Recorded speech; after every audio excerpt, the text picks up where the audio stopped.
Ce soir, j'aimerais partager avec vous 10 états d'esprit qui pourraient favoriser la réussite dans n'importe quel domaine de notre vie. Cultiver ces états d'esprit conditionne notre cerveau et nos comportements à agir d'une certaine manière.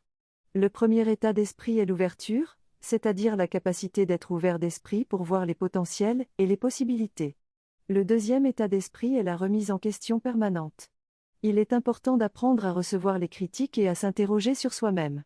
Le troisième état d'esprit est l'optimisme, qui permet de garder la foi en toutes circonstances. Le quatrième est la patience, qui est la capacité de maîtriser la relation que j'ai vis-à-vis du temps. Enfin, il est important de savoir que la réussite est comme un puzzle, qui demande du temps et de la patience pour rassembler toutes les pièces. En cultivant ces états d'esprit, nous pouvons attirer davantage de réussite dans tous les aspects de notre vie.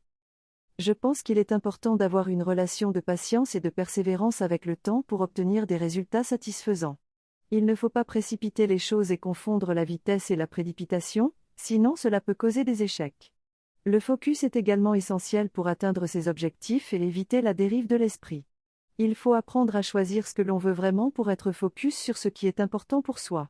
La persévérance est un état d'esprit crucial pour ne pas abandonner lorsqu'on rencontre des difficultés ou des échecs.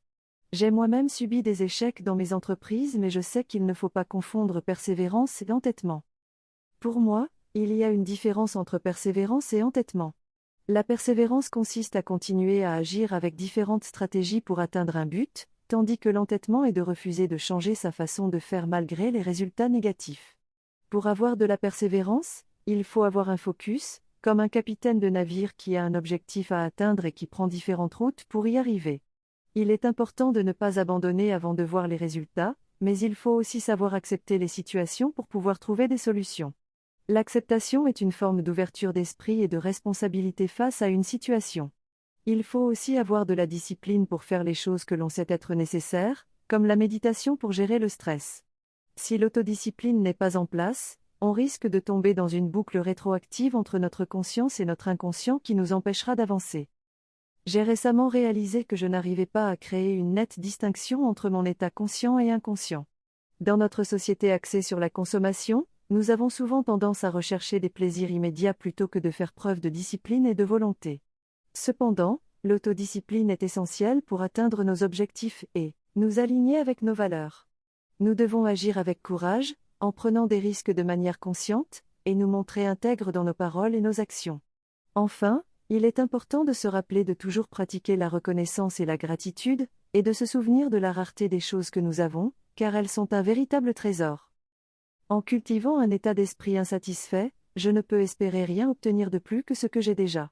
Les neurosciences nous ont révélé une équation géniale: notre énergie personnelle, notre attirance personnelle et notre magnétisme illégal attirent les émotions positives ou négatives des personnes qui se trouvent à proximité de nous, y compris à travers les pensées et les vibrations du cœur. C'est pourquoi il est important de porter une intention qui provient de l'amour plutôt que de la peur. En étant reconnaissant pour ce que j'ai, en cultivant une intention positive qui vient du cœur, je peux élever mon état d'esprit et ouvrir la voie à la persévérance et à l'optimisme. Et cela peut être appliqué à tous les aspects de ma vie, notamment dans mes interactions professionnelles. Alors, ensemble, cultivons un esprit participatif et offrons des idées et des connaissances pour aider les autres. Ainsi, nous serons en mesure d'attirer les énergies positives et de construire une communauté forte.